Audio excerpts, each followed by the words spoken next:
Good morning. Day 25. That's Old Snowy, the backside from where I climbed up yesterday. Didn't make it to the peak, made it to the false peak just over on the other side. I'm going to pan around here. Camp down there, down in the valley. Panning around. Mount St. Helens. You can still see where the north side there is kind of like caved out. Yeah.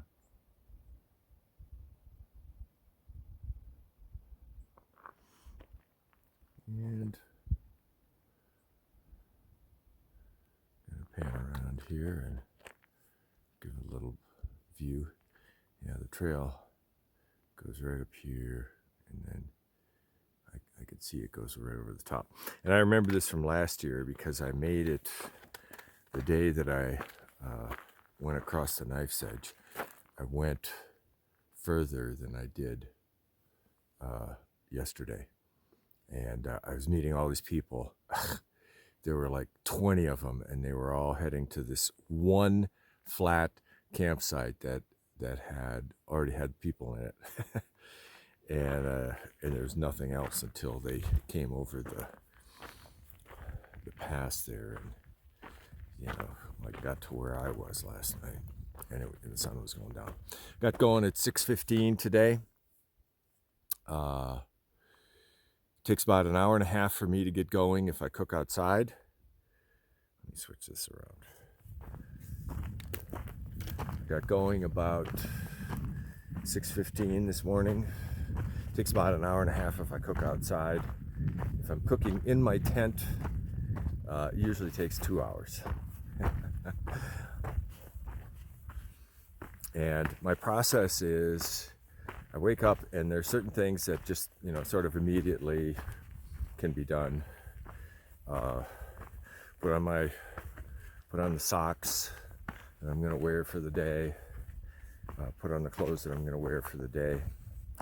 Usually, sometimes it's still so cold I have to leave on like my puffy jacket and stuff like that. But deflate my air mattress, deflate my pillow, pack up my sleeping bag, organize all the electronics, anything that's been sort of floating around the tent overnight, put in their respective stuff sacks, get it all ship shape. Then get out, put on my shoes, fire up the stove, get some water boiling. Then I go get my food bag because it's going to take me, 5-10 minutes to retrieve my food bag. By that time, the water's hot and I can start my breakfast. If it's a freeze-dried meal like it was today, just reconstitute it, or if it's something I'm going to be cooking, I can do that too. And then while that's reconstituting, I can break down the tent, pack up my pack, and so the only thing I have left to do is eat breakfast and then go. So, and I was thinking this morning, especially because yesterday I thought, wow, I must have lost my stuff sack, one of the stuff sacks I put my clothes in. Couldn't find it. Turns out it was in the pocket of my rain jacket, and it probably got put there because it was raining.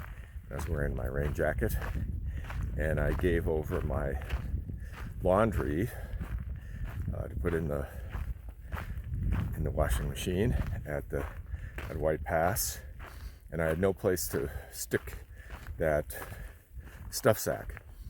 But here's the lesson from it. When you're backpacking, and also in life, the more organized you are, the more efficient you are. Everything has a place, everything has a reason, and when you start messing with that system, whatever it is for you, things go missing, things get lost, things get broken, things get mislaid. I don't have my long johns, and I'm almost certain they were because someone else hung my laundry out to dry at Stevens Pass at the Whack. And when I gathered up all my laundry, I'm just like, okay, here are all my socks, yep. This number of pairs, yep. Pants, shorts, yep. Well, my long johns are something I sleep in, and I keep them in a different place, and they must have been on a different part of the line, and I didn't notice it. They're probably still there, airing out. Organization helps. Organization is can be critical when you're backpacking, where you don't want to get in trouble, you don't want to get hurt, you don't want to slip and fall, you don't want to be without a key piece of equipment when the weather turns bad, that kind of thing. So my lesson for this morning.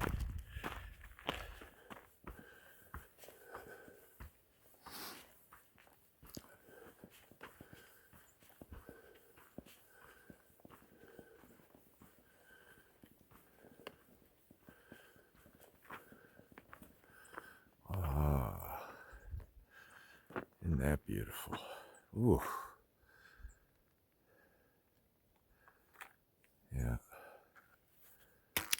Obviously the trail goes right down here. I think it goes over there.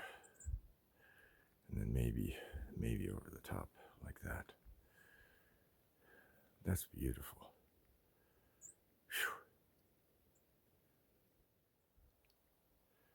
I think I'll get some spring water here. I had my face down because I'm, in the rocks here.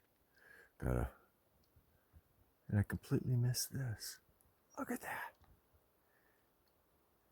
It's like Devil's Post Pile, but almost horizontal. Cool.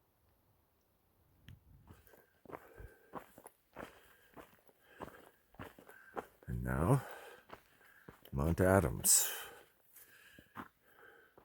shining proud in the morning light.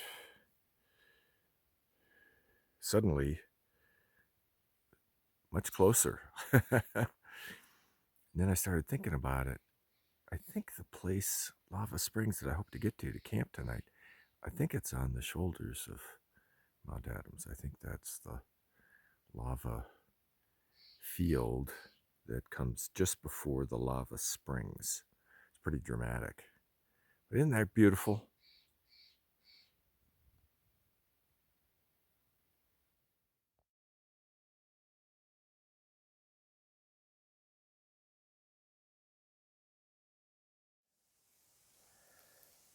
I'm coming up to the lava spring. So you got this massive lava flow here, which I remember, and I'm not really sure how long it goes on. It's not terribly long, I don't think. Tremendous number of NoBos today. I mean, I think yesterday there were like 30 that I passed. I bet you there were 50 today. I mean, and one of them said they think the bubble is a few days south. And, normally the NoBo bubble would not arrive here until much later in the year, but people have 95, 98%, some people have said, have skipped over the Sierras. So, yeah, and I met a guy who hiked with my friend Traveling Beat and started out in the Sierras with him, but they hiked at a different pace, so like he went on. But the other fellow ended up skipping the Sierras and beat, went through somewhere in Northern California now, I think. Okay, coming up on the spring here in a little bit, and I will show that to you because it's like the best spring on the PCT. I mean, no kidding. I kind of doubt I'm going to get my same tent site that I had last year, but there are sort of several tucked away here with a number of nobos going through. I expect a lot of people have already encamped for the night. Let's check it out. Maybe the best spring on the whole PCT. I mean, no kidding. Crazy. And I kid you not, this is the tent site I had last year, which it has to be like the best tent site. It's completely sheltered. You can listen to the gurgling water all night, and nobody's here. I mean, some people are up there, but they didn't choose this one. Craziness. I'm happy.